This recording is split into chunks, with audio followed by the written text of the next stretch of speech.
스마트 100 표준 설계인가 경험과 시사점이라는 제목으로 한국원자력연구원의 강원호 박사님께서 발표를 해 주시겠습니다. 강원호 박사님은 서울대학교에서 학위를 하셨고요. 현재는 한국원자력연구원에서 책임연구원으로 재직 중입니다. 강원호 박사님께 큰 박수 부탁드리겠습니다. 이거 혹시 안녕하세요. 한국원자력연구원의 강원호입니다. 지금 제가 감기가 있어서 좀 마스크 쓰고 하는 것을 양해를 좀 부탁드립니다. 작년에 저희 이제 스마트 100 모델이 작년 9월에 원안위로부터 표준세계 인간을 취득했습니다.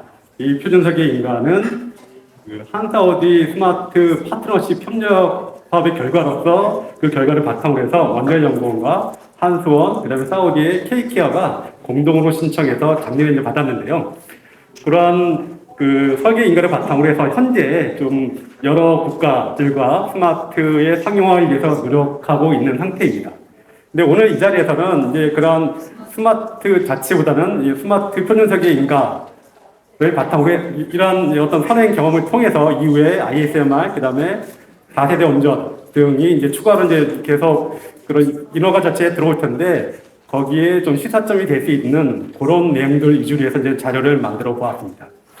오기 전에 한번 제 다음 발표하고 원안위 쪽 정 과장님이 준비하신 자료 보니까 이미 어느 정도 많은 부분에서 또 다양한 혁신 기술이 적용된 SMR에 대해서 어떻게 인허가 중에 수용할지 많은 고민이 있는 걸로 좀 생각됩니다. 근데 다만 그런 준비하는 과정 중에서 스마트 100 표준세계 인가가 어떤 진행해온 경우가 그 다음에 어떤 경험들이 약간의이라도 도움이 됐으면 좋겠습니다.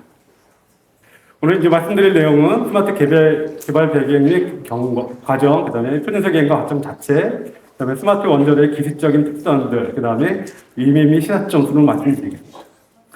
먼저 이제 개발 배경에 대해서 말씀드리려고 하는데요. 이 주제는 이제 제가 연구소에 이제 96년에 들어왔습니다. 그래서 어떤 저보다는 여기 계신 선배님들이 더 이제 많이 아실 것 같은 주제여서 약간 조심스럽긴 한데요. 그러니까 90년대 이제 스마트가 개발이 시작됐는데 이 당시에 이제 우리나라의 국내 이제 원전 관련된 배경은 이렇습니다. 한 OPR 1000을 이제 개발을 완료를 하고 이제 G7 프로젝트로서 1400메가와트급 차세대 발전용 대형 원자로를 어떻게 개발할지에 대한 초기 이제 논의가 시작되었고, 영국에는 이제 초기에는 이제 혁신 개념이 적용된 발전용 원자로로 이제 방향을 잡다가 이후에 이제 좀 방향을 다르게 잡아서 이러한 발전용 원자로는 산업적 이용을 바로 이제 실천하는 산업계가 주도하고 영국에는 다목적 활용, 그다음에 분산형 건설 등 이런 데 초점을 맞추고 중소형 일체형 원자로로 개발 방향을 수립하였습니다. 그래서 이러한 결정은 기술 개발 중복을 피하고 미래를 지향하는 신형 원자로 개념이라는 측면이 있고, 또 이 당시에 IAEA가 이제 원자력 발전의 확대 측면에서 원자력 에너지를 해수 다음서화에 적용하는 이런 국제 협력 프로그램을 많이 진행을 했었고, 이러한 IAEA의 국제 협력 프로그램 또한 스마트의 어떤 초기 개발 개념 수립 및 어떤 목적을 정하는 데 하나의 기반이 되었습니다. 본격적으로 이제 스마트 개발이 시작된 건 97년 신형 원자로 기술 개발 사업이었는데 이에 선행해서 사전 타당성 연구가 있었습니다. 그래서 94년부터 97년 사이에 신형 원자로 기술 개발, 그 다음에 이 당시에 이제 여러 가지 어떤 기본적인 혁신적인 개념들, 히트 파이프, 자연순환, 자동 압력 조절 등 이제 기본적인 개념들이 서치가 됐고, 또한 이 SMR을 대용량 고속 컨테이너선의 엔진으로 활용하는 방법 또한 연구가 되었습니다. 또한 이제 특이할 만한 것은 이 당시 이제 러시아와 이제 국제 협력을 진행을 했었는데요. 이 IAEA의 이런 기술 협력 프로그램의 일환으로 그 당시 IBIP와 협력 약정을 맺고 95년부터 98년까지 국제 협력을 추진하였습니다. 그래서 그 당시에 저희들이 가진 기술은 주로 대형 원전 기술이었고, 그 당시 이제 러시아가 소형 SMR 관련된 이런 여러 가지 기술 능력들, 어떤 설계, 어떤 데이터들을 풍부히 가지고 있어서 그러한 협력을 바탕으로 해서 스마트의 가장 초기적인 그런 기본 개념 개발을 시작하였습니다. 이러한 이렇게 개념 개발 및 기본 설계를 바탕으로 해서 이제 그 2009년부터 12년까지 스마트 표준세계 사업을 추진하여 2012년 표준세계 인가를 획득하고 이제 그 상용화 과정에 들어가려고 했었는데 아쉽게도 이제 그 당시에 어떤 그 대형원전 위주로 이제 국내 사업이 진행되고 또한 2011년에 그 발생한 후쿠시마 사고에 따라서 원자력 분야에서 약간 좀 이렇게 우호적이지 않은 이런 환경들이 스마트의 초도기 국내 건설이 좀 어려운 상황이었습니다. 이후에 이제 그 스마트의 안전성을 향상시키기 위한, 그러니까 기존 2010년에 표준석의 인가를 받은 스마트는 능동과 피동 안정이 개통된 하이브리드 형태의 안전계통을 도입했다면, 그 후쿠시마 일본 사고의 교훈을 받아 모든 안전계통을 피동 안전계통을 향상시키기 위한 안정성 향상 연구를 진행하였습니다. 또한 이러한 연구와 함께 스마트를 초도기 없이 바로 해외에 수출하기 위한 이런 국제협력을 진행했는데요. 몰도바, 인도네시아, 그때 정말 다양한 국가들과 그 스마트 협력과 MOU를 체결을 했었고, 다행히 당시 이제 사우디와 이제 그 매치가 돼서 스마트 파트너십을 시작하였습니다. 이제 기본적인 개념은 그 당시에 우리나라는 국내는 스마트의 기술을 가지고 있었고 기술을 가지고 있었지만 그 초도기 건설하기 위한 부지가 없었던 반면에 사우디 같은 경우에는 그 모든 그 사우디의 모든 사업 경제적 기반이 오일에 기반해 있었고 그 오일에 기반한 사업을 그 산업 체계를 다변화시키기 위한 그러니까 그 서스테이너블한 그런 서스테이너블한 그런 이코시스템을 만들기 위해서 원자력을 도입하기 위해서 여러 나라와 접촉하고 있었고 이제 그 한국과 사우디가 이제 그런 측면에서 이제 그 이해가 맺어 떨어진 거죠. 그래서 이 사업은 단순히 터키 방식의 수출 사업이 아니고 한국과 사우디가 지분을 공유해서 어떤 건설전 설계를 한 이후 첫 호기를 사우디에 건설해서 이런 첫특기 사업에 기반해서 전 세계 SMR 시장에 공동으로 진출하자 하는 스마트 파트너십에 기반해서 2015년부터 18년까지 건설전 설계를 진행하고 그러한 사업의 일환으로 스마트 백 표준 설계가 추진되었습니다. 지금까지 말씀드린 내용들이 간략히 이제 정리하면 이렇게 됩니다. 97년부터 쭉 개발을 진행해서 2012년에 표준세계 인가받고 현재 이제 표준세계 그 스마트 대행 모델에 대한 표준설계까지 진행 상태입니다. 스마트 표준설계 인가는 이제 2019년 10월에 신청이 됐는데 이제 신청 기간은 3개 기간입니다.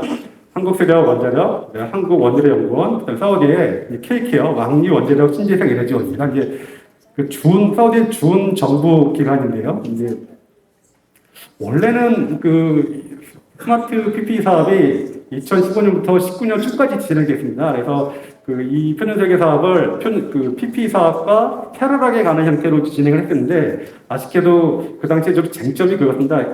저희들이 국제 사업이다 보니까 그 영문으로 이제 모든 일화가 자체를 진행했으면 했는데 아쉽게도 그 당시에 그 규제 기관 입장은 우리나라에서의 표준세계 인가 사업으로 공문으로 진행됐습니다. 그래서 영문으로 추진하냐, 공문으로 추진하냐 이런 것들이 좀 악유가 있어서 그런 것들을 좀 협의하는데 꽤 오랜 시간이 걸렸습니다. 그래서 그런 과정 중에 아쉽게도 이제 PP 사업과 패러하게 하지 못하고 PP 사업이 종료된 이후에 그 XTC 요 스마트 표준세계 사업이 진행되는 약간 좀 지연되는 그런 결과를 좀 나왔습니다. 그래서 최종적으로 이제 결국은 이제 영문과 국문을 같이 준비하는 바이레터럴로 하는 이런 형태에서 스마트 표준설계 사업이 진행되었습니다. 이 사업은 이제 세계관이 공동 신청자 역할을 하고 주로 이제 국내에서의 이런 심사 서류 준비 및 질의 답변은 한수원과 원자력연구원이 공동으로 진행하였습니다. 또 하나 좀 말씀드릴 게 저희들이 이제 이런 초기 단계에서 자료 준비할 때 주로 이제 인허가기관과 협의하는 주제가 이 표준 설계의 설계 수준입니다. 그러니까 미국 같은 경우에는 이제 콜, 통합 인허가 체계를 진행하기 때문에 이쪽 DC 문서가 전체 어떤 P사, F사를 통과라는 전체적인 일관성을 가지도록 유지를 합니다. 결국은 표준설계 인허가 문서가 F사에 준하는 이런 정도의 완성도를 가질 거를 요구하고 있고, 저희들이 이제 킨스에 처음 협의를 했을 때는 킨스 또한 미국과 동일한, 그러니까 수준의 이런 표준설계의 뎁스를 가질 거를 요구를 합니다. 근데 좀 이런 것들이 어려운 것이 피사를 낼 때는 그러니까 F4 단계에서만 할 수 있는, 이때는 가장 대표적인 게 과학기 안전배부 어떤 성능 시험입니다. 과학기 안전배부 성능 시험 같은 경우에는 실제로 피사 단계에서는 이제 제작업체가 정해지지 않기 때문에 할 수 없고, 운영허가 이전에 제작업체가 실제 프로토타입 물건을 만들어서 성능 시험을 할 때 제출할 수 있는 자료인데, 그런 자료가 없는 상태에서 이제 그 F4 단계 수준을 맞추기 위해서는 정말 많은 그런 예산과 면허가 수입되는 이런 어려움이 있었는데, 이런 위에 어떤 미국과 한국과의 그런 규제 체계의 차이에서 발생하는 것들, 이게 가장 대표적인 게 이런 표준 체계를 낼 때 설계 뎁스와 설계 범위를 어디까지 할 것인가가 초기에 이제 인허가 기관과 많이 협의했던 주제입니다. 경과입니다. 주로 이제 2019년 12월에 제출을 하고, 이제 초기에 서류 적합성을 이제 진행했고, 기후에 이제 서류 적합성을 통과하고 본심사에 들어갔고요. 본심사가 완료된 이후에 본심사 기간 중에 한 2,621개 건의 이제 심사가 있었고요. 실제로는 이거보다 좀 많습니다. 실제로 이제 저희들이 키스에서 이제 질의 넘버를 카운팅 할 때 약간 좀 하나의 질의에서 파생된 질의는 다시 추가를 하지 않고 거기에 이제 계속 유지시킵니다. 그러니까 질의 넘버를 하나를 유지시키면서 계속 꼬리에 꼬리를 무는 질의가 나오는데, 실제로는 이거보다 이제 뭐 한 두세 배도 되지 않을까 그렇게 생각되기도 하고요. 키스 심사를 통과한 후 이제 원자력 전문의에 보고를 하고, 그 다음에 원자력 전문의 산하에 실무위를 2개 실무위원회를 운영했습니다. 피도 안전 개통. 그러니까 국내에서 최초로 이제 완전 피동 개통이 적용된 최초의 원전이기 때문에 피도 안전 개통의 실무위를 사치를 운영했고, 피동 안전 개통이 또 전력에 의한 의존성을 최소화시키기 위한 목적입니다. 그래서 소전력 관련된 어떻게 처리할지에 대해서 실무위원회가 두 차례 정도 진행이 됐습니다. 그래서 이러한 키스 본심사 과정, 전문의, 그 다음에 실무위 과정을 통해서 이후에 그 결과들을 원자력 안전위원회에 7월에 보고를 하고, 최종적으로 9월 26일에 표준세계 인가를 심의 의결하였습니다. 의결 받았습니다. 이제 좀 각각의 과정들을 좀 살펴보면, 이제 처음에 2019년 12월에 이제 신청을 하고, 이제 서류 적합성 과정을 거치는데요. 주로 이제 보는 내용은 작성 항목이 누락된 게 있는지, 미흡한 게 있는지, 뭐 경미한 수정사항들 이런 것들을 이제 검토를 했는데, 이제 보신 것처럼 최종본은 2021년 3월입니다. 실제로 한 1년 4개월 정도 낸 이후에 실제 본심사에 들어간 1년 4개월 정도 있었습니다. 그래서 이 관련해서 주로 이제 내용이 부족해서 이렇게 오래 걸린 건 아니고, 실제의 내용은 이제 저희가 이제 피동 안전개통에서 최초로 신청한 것도 최초지만, 외국 기관이 바로 표준 설계에 신청한 최초 사례입니다. 그러니까 그래서 저희들이 3개 기관, 아까 말씀드린 원자연구원, 한수원, 서울대 KT와 3개 기관이 공동으로 신청했는데, 표준 설계 법규에 따르면은 표준 설계를 신청할 수 있는 기관은 국내에 원전을 반복적으로 건설하려고 하는 의향을 가진 자가 신청하도록 되어 있습니다. 근데 그건 법적인 해석 측면에서 과연 외국 기관이 이런 표준 세계의 신청자가 될 수 있는가에 대해서 이제 좀 규제 기관과 여러 협의가 있었습니다. 그래서 그런 것에 대한 어떤 저희 및 규제 기관이 각각 한번 법률 검토도 받고 서로 협의하고 이런 과정들이 좀 오래 걸렸고, 초기에 그런 것들이 좀 어려웠고, 두 번째로 이제 수용하고 이제 KK가 기관이 될 수 있다 해서 이제 요청하는 게 상대 기관의 법인 정보를 요청합니다. 신청 기관의 법인 정보. 네, 규제 기관이 법인 정보를 요청하는 이유는 신청 기관의 기관장이 어떤 법적인 문제가 있는지, 어떤 심각한 범죄자인지 이런 것들을 좀 판단하기 위한 근거로서 법인 관련된 정보를 공식적인 정보를 요청하는데, 아쉽게도 이제 이게 또 저희와 사우디가 좀 체계가 다르다 보니 그런 것들 정보를 좀 얻기 어려웠습니다. 그래서 이런 것들을 좀 이렇게 리저브 하는데 좀 오랜 시간이 걸려서 결국은 한 1년 4개월 정도의 시간에 거쳐서 본심사 단계에 들어갈 수 있었습니다. 네, 최종적으로 이제 왼쪽에 보시는 것처럼 이제 저희들이 KKO 자체로부터 이제 공문을 받았습니다. 이제 본인은 뭐 다 이제 클리어하거나 이런 문제가 없다라는 이런 기관장의 공식 서명본을 받고 이걸 바탕으로 해서 본심사에 들어갈 수 있었습니다. 실제 이제 본심사는 이제 그 세 개의 문서를 주로 봅니다. 표준설계 기술서, 그다음에 사라고 하죠. S사, 그다음에 사고관리계획서, 작성계획서. 그러니까 그 재무석 교수님 말씀하신 사고관리계획서는 그 나중에 F사에 들어가고 이제 저희 표준설계에서는 사고관리계획서, 작성계획서를 이제 작성합니다. 그래서 표준설계 기술서는 미국 같은 경우에는 이제 그 표준설계 기술서와 아이탁이 이제 분리가 되어 있는데 저희 같은 경우에는 그게 하나의 합쳐진 문서로 해서 표준설계 기술서에 아이탁을 포함한 이런 기술적인 내용들을 이제 제시를 했고 충분히 이제 타당하게 작성된 걸로 검토받았습니다. 그리고 제일 중요한 표준설계 안전성 분석 보고서는 이제 18장 저희가 S사에서는 19장 제시하지 않습니다. 중대사 관련해서 18까지에서 전체적으로 이제 적합하게 만족되고 있는 걸로 검토되었습니다. 마지막으로 이제 사고관리계획서, 작성계획서가 검토되었고요. 총 저희들이 원래 그 2012년에 그 질의답변 다 보니까 2,200개 정도 질의답변을 받았습니다.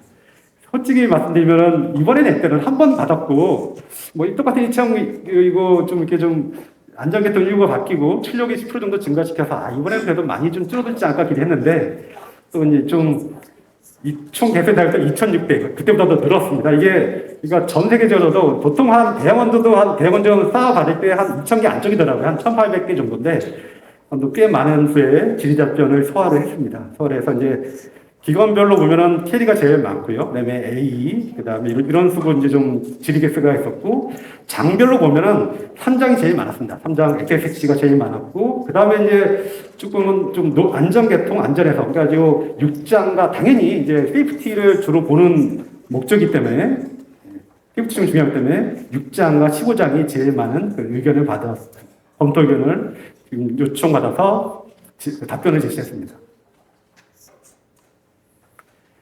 그런데 그 본입사가 이제 종료될 시점에서 이제 안전 전문의의 검토를 받았고요. 사전 설명을 먼저 했고, 거기서 이제 두 가지 안건을 별도로 봐야 되는 필요성이 이제 있어서, 피동의 안전계통 및 소외 전략계통에 대한 실무위원회를 검토를 했고, 이러한 결과를 나중에 원안위에 이제 그 심사 결과를 보고해왔습니다. 주로 이제, 저희들이 이제 어렵거든 제가 했던 게, 스마트는 72시간 동안 피동 운전하고 72시간 이후에는 어떤 뭐 저희들이 그 들어가는 물 탱크라든지 주로 이제 물에 그 파이널 어토메이트 싱크가 물입니다. 근데 물은 이제 무한대로 준비할 수가 없잖아요. 물은 이제 여러 가지 측면에서 미국 같은 경우도 피동 운전 같은 경우는 보통 한 72시간 기준으로 해서 물을 준비하고 72시간 이후에는 소외해서 어떤 그 보충이 가능하다 해서 그런 방식을 취합니다. 근데 주로 이제 취지는 그런 소외 자원을 위해서 보충하는 기기들을 어떠한 안전능력을 적용할 것인가에 대한 이런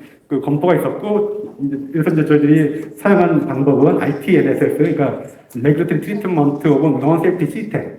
그래서 이런 방법을 차용을 해서 그 설계를 진행하였습니다. 이런 것들이 이제 다 심사 과정 중에는 충분히 검토돼서 최종적으로 이제 인허가를 받았습니다.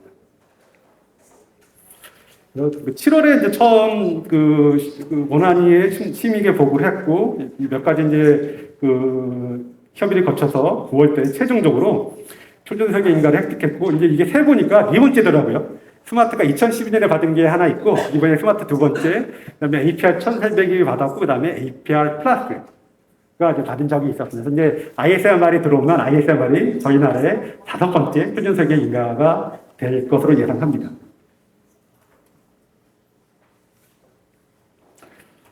간단하게 한번 이제 스마트에 이제 좀 기술적인 내용들 좀 말씀을 드리고 이제 시작적으로 좀 말씀을 좀 드리겠습니다.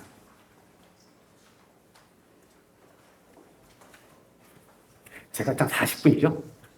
예. 스마트는 이제 개발 목적은 이제 국내 건설 목적은 아니고, 국내 목적은 아니고 이제 수출용 목적이고 이제 2000년대에 수출이 가능한 목적으로 이제 개발이 됐습니다. 그래서 이제 검증된 대형 경수로 기술을 최대한 활용해서 이제 진행이 됐고, 개발 방향은 일체형 원조와 피동 안전계통을 적극적으로 도입하는 겁니다. 그래서 설계 전략은 안전성, 경제성, 활용성을 최대한 확보하자. 근데 주로 이제 스마트의 장점이자 단점인데요. 스마트는 이제 그런 모듈화 관점. 그러니까 SMR을 이제 협의의 SMR과 광역의 SMR 두 가지 의미가 있습니다.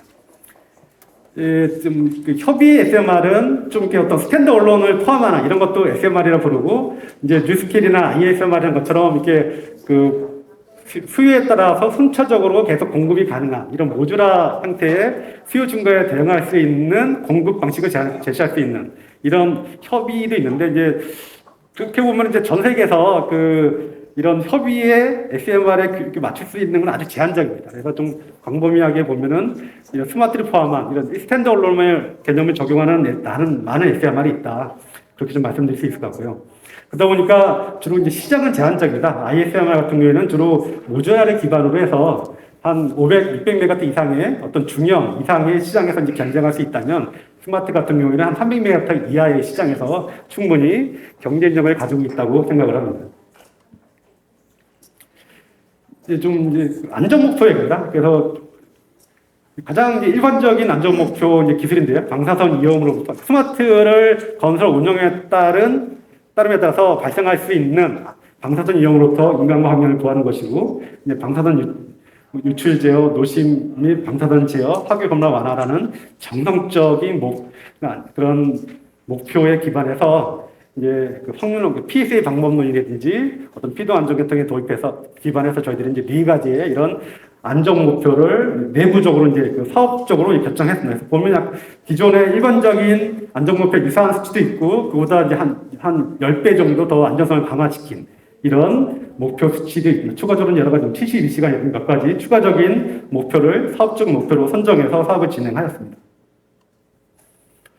당연히 이제 설계 철학적인 측면에서 다중 방벽과 신축 방어는 원자력 발전의 기본적인 핵심적인 설계 철학입니다. 기본적인 설계 다중 방벽, 신축 방어 철학을 유지하면서 일체형 원자로, 그다음에 피동형 봉합적 설비 등을 통해서 다중 방벽과 신축 방어를 강화시켰습니다. 안전 설계 특성으로서는 다양성, 다중성, 독립성, 그다음 고자 안전성, 고위 안전성도 좀 이렇게 안전 개념을 좀 광범위하게 기본 원자력 계통 및 안전 계통에 적용을 했고요. 그리고 이제 SMR 분야에서 가장 이제 추가적으로 많이 강조되는 게 사고 저항성입니다. 사고의 발생성을 원천적으로 제거하고, 사고가 발생하더라도 더 심각한 사고로 진전되지 않도록 하는 이런 설계 피처입니다. 예를 들면은 일체형 원자로 낮은 열소, 그다음에 이제 1차적 재고량이 많은 것들, 캔드 모터 펌프 등이 그런 설계 예라고 할 수 있고요. 이러한 상위 안전 목표, 안전 전략에 따라서 이제 필수 기능을 정의하고 필수 기능을 유지시키기 위한 필요 안전 계통을 도입했습니다. 네, 핵심적으로 이제 좀 간략히 정리해 보면은 2010년에 받은 스마트는 일체형 원자로를 최초로 이제 표준 설계 인가를 받았고, 그 당시에는 이제 안전 계통이 능동과 피동이 혼합되어 있는 하이브리드 형태였다면, 이번에 받은 스마트 100은 거기 이제 교류 전략에 의존하지 않는 완전 피동 계통을 도입하여 인허가를 받았다고 드릴 수 있습니다. 그래서 또 차이점을 좀 비교해 보면, 출력은 스마트 2010년 버전 대비 한 10% 정도 늘었습니다. 그래서 출력 한 10% 정도 늘었고요. 그리고 재정년 주기를 이제 한 30개월로 좀 줄었습니다. 이거는 좀 사연이 있는데, 원래 36개월로 좀 하고 싶었는데, 그 당시에 KNF에서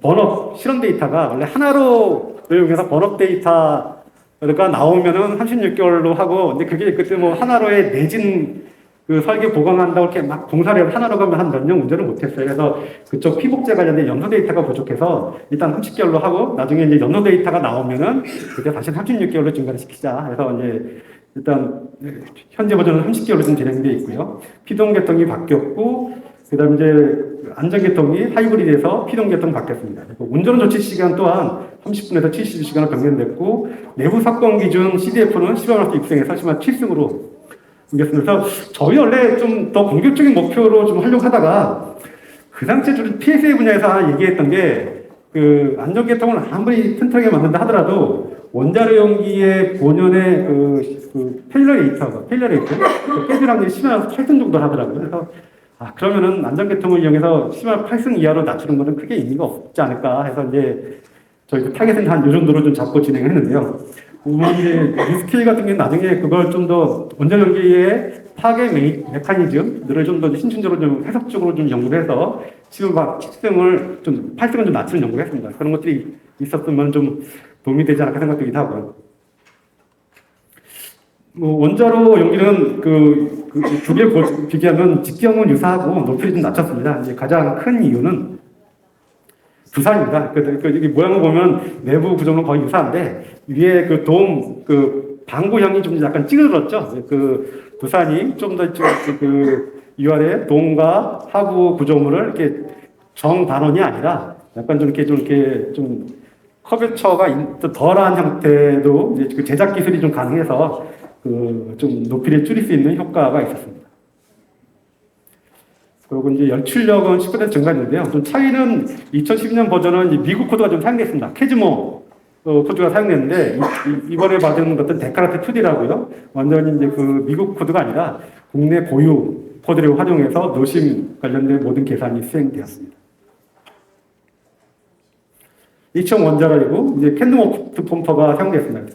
저희들이 캔드모터 펌프가 이제 웨스팅하우스는 쓰고 있는데 아쉽게도 이제 국내에는 캔드모터 펌프 개발자가 없더라고요. 그래서 좀 초기 개발할 때 이거를 어떻게 기반 기술을 개발할까 여러 방법을 찾아봤습니다. 두산하고 그 다음에 국내 여러 업체들하고 좀 협의를 해봤고 두산 같은 경우에는 이제 두산도 할 수 있지만 두산 같은 경우에 주로 이제 두산이 QA나 전체적인 주관을 실제 제작자는 외국에 있는 형태로 저희한테 제시를 했고요.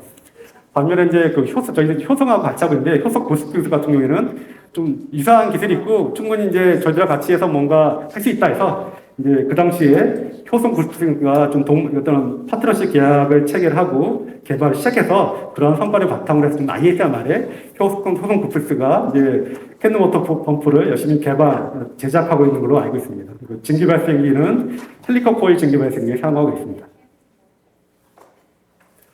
거점 안전계통은 이와 같고요. 좀 스마트가 대략 대형 원전과 어떤 차이를 가지냐 이제 보면은 이제 오른쪽 상단부가 이제 원자로 경납 및 보조 건물이다. 그러니까 기존의 경납 건물과 보조 건물이 나눠져 있던 걸 스마트 같은 경우에 하나의 건물로 합쳤습니다. 이게 스마트의 고유한 안정 특성에 기반해서 이렇게 건물을 좀 하나로 합칠 수 있는 발판이 됐고 왼쪽은 터빈 건물, 오른쪽 아래는 복합 건물입니다. 그러니까 터빈 건물, 복합 건물은 이제 크게 기존과 차이가 없고 저희들이 이제 핵심적인 이런 핵증기 공급계통이 들어있는 원자로 건물에 대해서는 많은 혁신을 좀 이루었습니다. 작동하는 계통은 아주 단순합니다. 이제 FB 로카 같은 게 저희는 이제 라지 로카가 없기 때문에 FB 로카 때 피동 잔여 제거 계통 그다음에 CMT SIT가 순차적으로 작동해서 원자로를 72시간 동안 안전 상태를 유지시키고 72시간 이후에는 손에 가용한 아까 말씀드린 ITNSS 어떤 비안전 기기이지만은 어느 정도 내진 지진이 와도 견딜 수 있는 형태로 구성한 이런 기기를 활용해서 72시간 이후에도 계속 원자로를 안전한 상태로 유지할 수 있게끔 설계를 합니다. 그리고 녹록화 사고 때는 RHR 플러스 이제 CNT가 이제 녹화 사고에도 CNT가 사용됩니다. 녹록화 사고 때도요. 녹록하면 이제 원자로가 방출은 안 되지만 이게 300도보다 상온으로 내려가면은 원자로 냉각지의 볼륨이 한 60% 정도 줄어듭니다. 그러면 이제 1차 측의 자연순환이 깨지기 때문에 1차 측의 자연순환 요로를 확보하기 위해서 외부로부터 이제 물 주입이 필요합니다. 그런 물 주입을 CNT로 합니다. 그래서 이제 이러한 식으로 이제 작동이 된다는 거고요. 지금부터는 이제 한번 인허가 과정 중에서 주로들이 이제 하나 경험인데요. 미국 같은 경우에는 이제 기존의 규제 지침 넷가이드 1.139를 처리를 하고 능동형 잔해 제거와 피동형 잔해 제거를 완전히 분리해서 이제 처리를 합니다. 반면에 국내에서는 이제 능동형 원전의 규제 안전 심사 지침을 유지하면서 추가적으로 7.71 피동형 원전에 대한 지침을 추가로 더하는 형태로 진행되고 있습니다. 그러니까 두 개를 분리하는 게 아니고 기존 베이스에 피동형 원전을 추가하는 형태이기 때문에 뭔가 좀 하다 보면은 좀 어려움이 좀 있었습니다. 그래서 대원전 같은 게 이제 5.4.7.1을 여기서 이제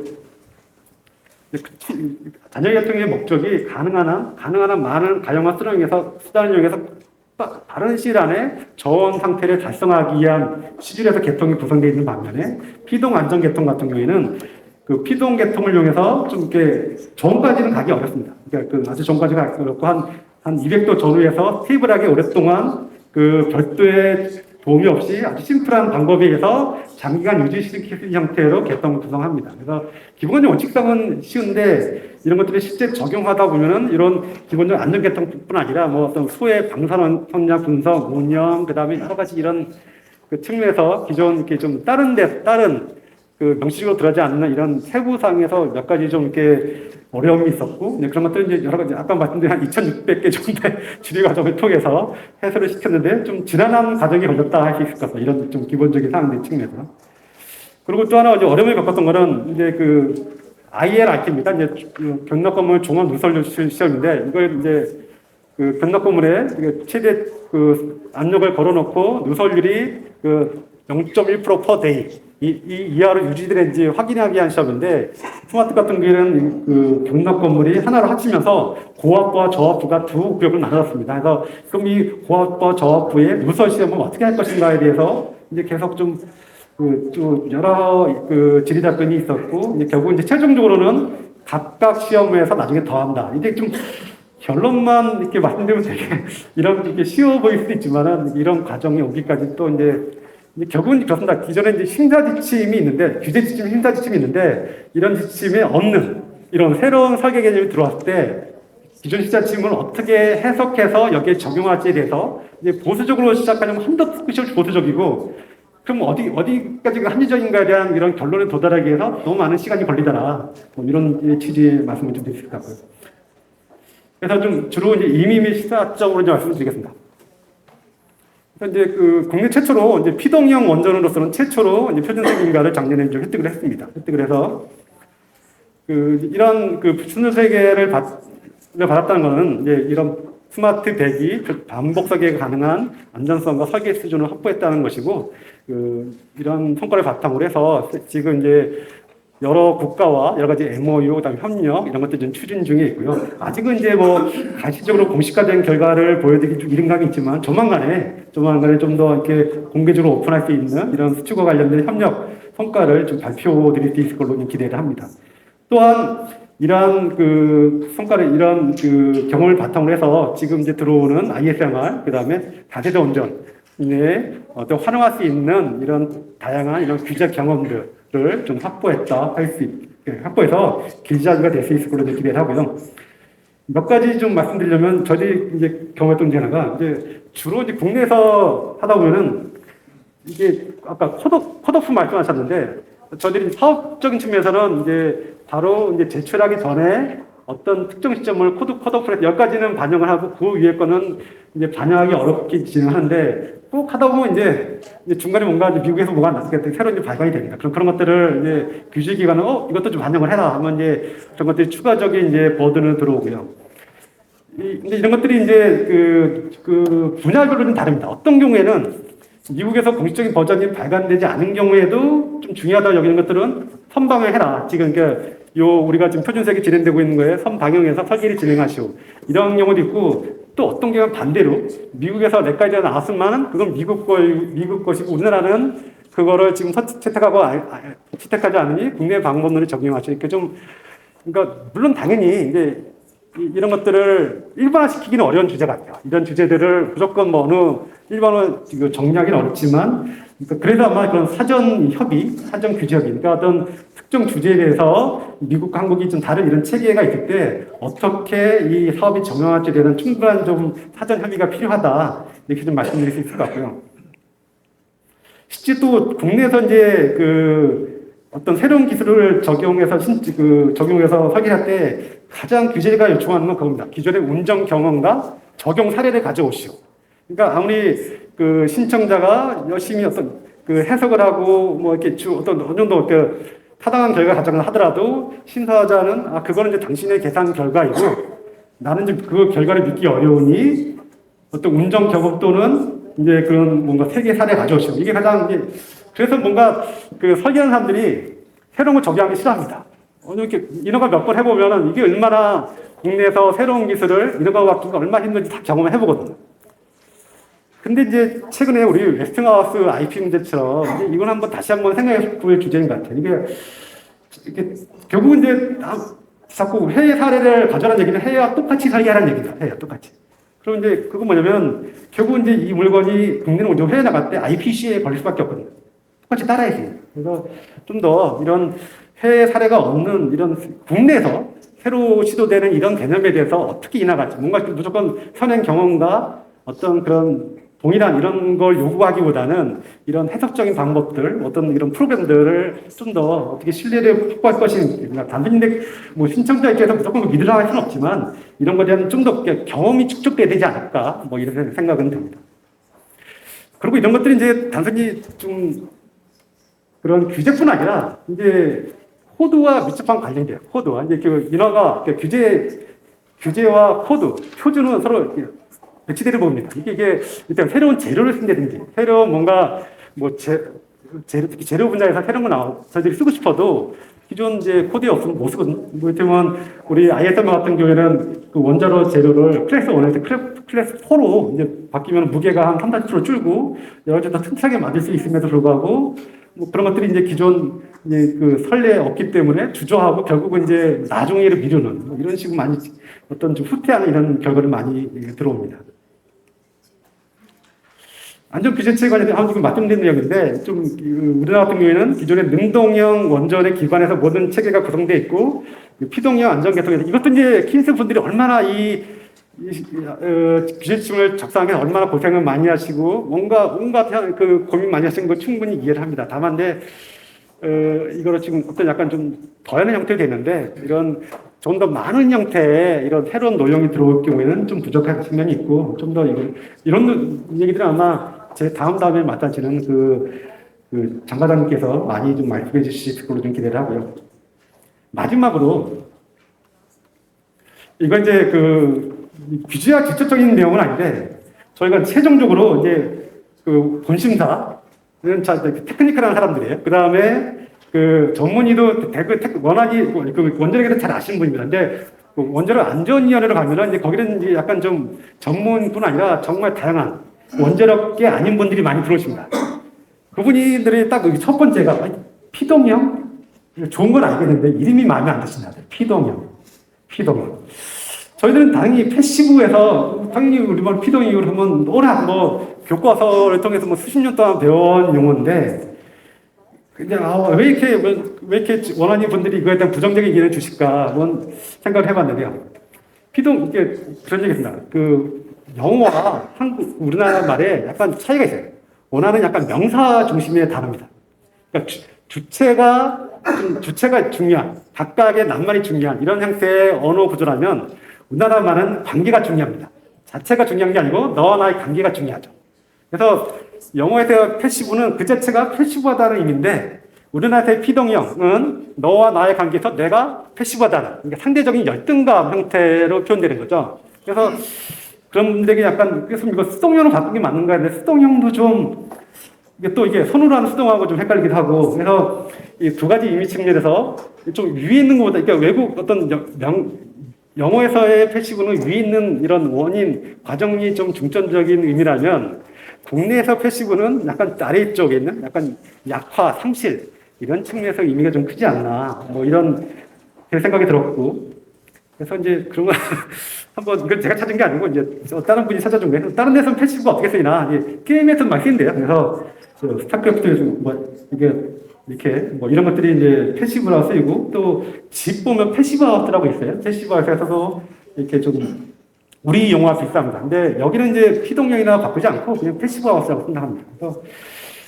이 원자력계가 단순히 우리 대상은 아니고 이제 최근에 가장 중요한 게 대중 수용성 확보 측면에서는 좀 일반적인 그런 대중에게 좀 더 친화될 수 있는 용어 측면에서는 좀 고민해야 되지 않을까. 그래서 그냥 저희도 뭐 스마트 같은 경우에 피동으로 시작을 하는데 이후에 뭔가 댐퍼노이나 이제 다른 노형들은 뭔가 이렇게 자연 아니면 중력 뭔가 이런 것들에 대해서 패시브라는 자체를 뭐, 그러니까 피동이라는 걸 이게 좀 하기 어렵지만은, 그건 교수님들이 좀 아마 좀 구분해 주면 좋을 것 같고, 개통 관점에서는 뭔가 좀 일반적인 대중 관점에서 좀 친화력이 높은 이런 단어 개발도 필요하지 않을까. 이걸 마지막으로 말씀드리면서 제가 발표를 마치겠습니다. 고맙습니다. 네, 발표 감사드리고요. 질문 좀 받겠습니다. 질문하실 분은 손 들어주시면 지금 마이크.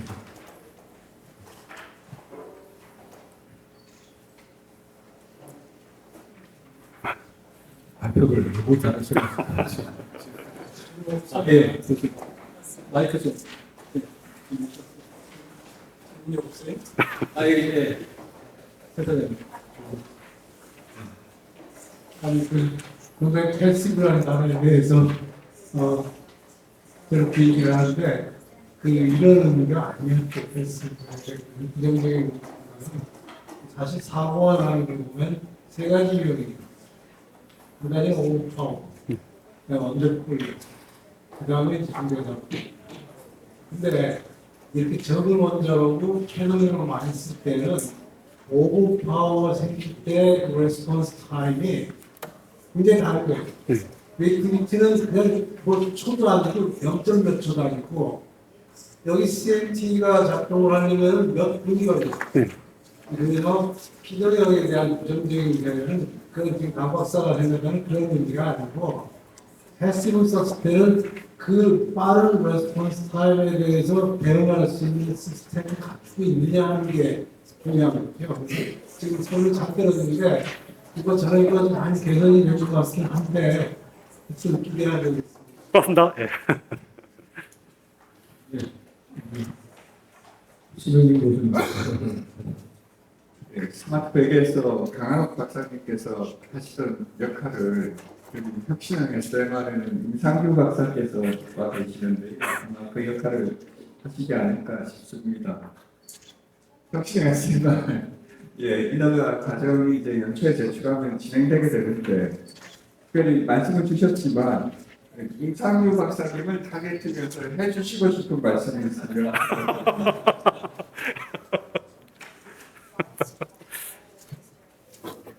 근데 뭐 평소에도 자주 얘기하는 편이니까 자주 하는데요. 그냥 뭐죠? 키스와 키스분들과 자주 대화를 하시는 게 도움이 된다. 뭔가 뭐죠? 오픈하고 자주 대화하시는 게 결국은 이제 전체가 당장은 어려울지라도 그래도 좀 도움이 된다. 그 정도. 그리고 나머지는 또 따로 말씀드리겠습니다. 그리고 실제로 이제 여기 김인구 단장님이 한 말씀 하시는 것 같은데 알겠습니다.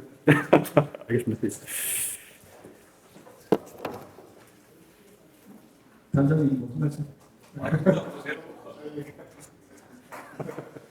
아무래도 소통이 제일 중요하겠죠. 미리미리 핵심적인 상황에 대해서 사실 이제 규제기관이 가지고 있는 가장 구조적인 문제는 정부의 개입의 질서이거든요. 그러니까 문제가 될 것 같은 것을 오히려 더 먼저 제기를 하고 적극적인 해결 방안을 미리 상의하는 게 정부가 아닐까 싶습니다. 더 추가, 예. 제가 최진기라고 합니다. 그냥 한 가지 경계성은 어떻게 되나요? 그 스마트에 비해서 조금 스마트 백으로 하면서 경계성에 대한 어떤 저희 이제 경제성 관련해서 표준석의 그 스마트 PP가 끝나고 사우디아라비아 협의할 때 대략 저희 타겟 밸류가 한 10,000불 정도 필요하다면 10,000불 건설비가. 근데 그래서 그게 이제 그 당시에 저희가 비교되는 게 뉴스케이이 3,500불 얘기했거든요, 킬로와트당. 그래서 스마트로 왜 뉴스케이보다 이렇게 비싸냐, 이렇게 막 그런 얘기 많이 들었습니다. 근데 지금 보니까 최근에는 다 뉴스케일이나 뭐 지금 달링턴, BW300이나 다 10,000불이 헐 없더라고요, 지금은. 그래서 참 이 경제성이라는 게 좀 저희 한기하고도 같이 경제성 그 얘기를 많이 하거든요. 근데 거저 한기 경제성 평가팀 얘기하니까 그 베이스를 똑같이 해야 된다. 이렇게 할인율이나 어떤 국내 국외 여러 가지 베이스를 똑같이 하고 뭔가 그 작업을 해야지. 그런 작업 없이 그냥 이렇게 벤더가 제시하는 걸로만 가지고 무조건 이렇게 어떤 경제성을 평가하기에는 좀 올바르지 않다. 뭐 이런 이야기하고 또 최근에는 우리 채권전도 제가 계산해봤더니 10,000불이 넘던데 채권 수출한 것도. 그래서 야 그래서 지금도 당연히 이제 뭐 스마트 10,000불이 지금은 당연히 뭐 그런 뭐 계속 올랐으니까 좀 올라가긴 했지만은 적어도 이제 좀 말씀드린 것처럼 한 300메가트 이하에서는 다른 경쟁 노형과 충분히 경쟁할 수 있는 경쟁력을 가지고 있다. 이 정도는 말씀드릴 수 있습니다. 발표 잘 들었습니다. 스마트 개발에 참여한 학생들 이렇게 정리 잘 된 건 처음입니다. 최근 분석해. 한 가지 질문드리고 싶은 건 스마트 할 때는 하이브리드 세이프 시스템이 있었고 지금은 홀리 패시브 세이프 시스템인데 두 가지를 비교했을 때 아까 이인철 교수님 말씀하셨던 긴급한 사고 시에 대응 능력 발전에서는 그럼에도 불구하고 패시브 홀리 패시브 세이프 시스템이 터치선이 아닌지 추가로 더 보완할 사항이 있는지 듣고 싶습니다.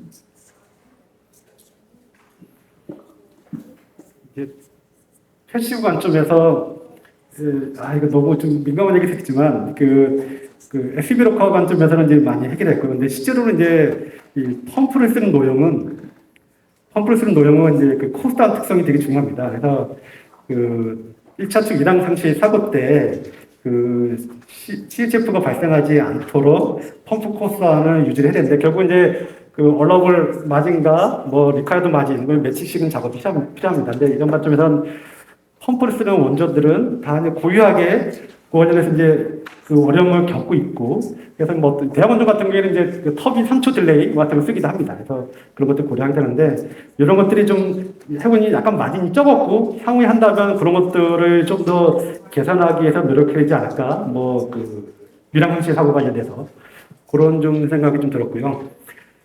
그리고 이제 근데 솔직히 말씀드리면 제가 이제 그 여러 가지 스마트 이제 일허가를 받고 당연히 상용화 쪽 여러 노력을 이제 수년 동안 했는데 주로 이제 외국에 가면 어떤 IA 같은데 이제 그 저희들이 열심히 이제 막 발표를 하고 질문을 하다 가면은 다 물어보는 게 그거예요. 얼마입니까?